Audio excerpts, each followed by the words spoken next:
A local attorney providing more insight on the bail process as concerns continue to mount about prolific offenders being killed after being released on bail. Here's Fern Carey.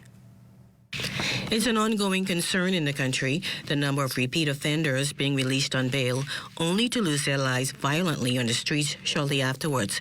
It is a vicious cycle that the Royal Bahamas Police Force continues to grapple with. In fact, the police commissioner has indicated on numerous occasions that the police uses a significant amount of resources and manpower trying to keep a lot of these individuals alive. Figures also show that even though these offenders are being monitored, they sometimes intentionally let their monitors go down to get off the grid, sometimes to commit crime, and far too many times this year with deadly consequences. The matter has also prompted calls for deeper scrutiny of the bail process. Attorney Ramona Farquharson Seymour provides more insight on considerations the court takes into account when granting bail. Everyone is innocent until proven guilty. So there's a presumption when you go in that you are eligible.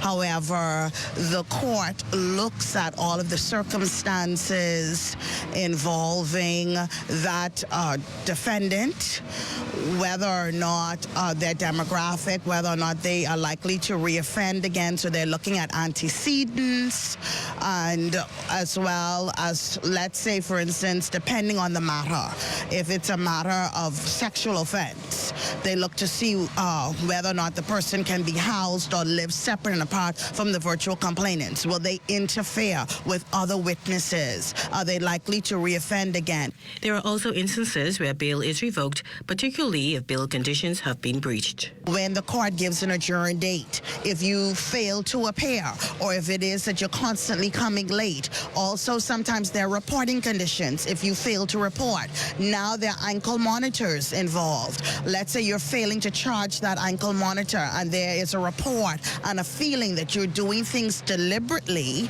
so as that your movement ought not be monitored. If the court has that suspicion, or not suspicion because the court acts on proof, but if that evidence is presented to the court, it would be by way of affidavit, and the court gives you an opportunity to respond, and you do not satisfy the court, then of course your bail would be revoked. Pakistan also believes that bail should be denied to those persons who may be at risk of being killed once they are released on bail from the courts.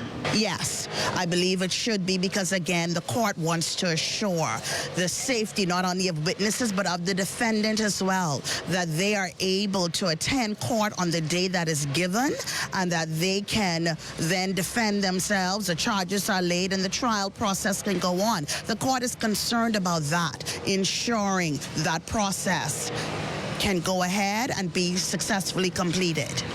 So far this year, with the murder count nearing 100, more than 40% of homicide victims were men on bail for serious offenses. For the Bahamas Tonight, I'm Fern Carey. Hi there, I'm Corval Pyfrom. Thank you for watching our YouTube page. Be sure to like, comment, and subscribe for all things ZNS.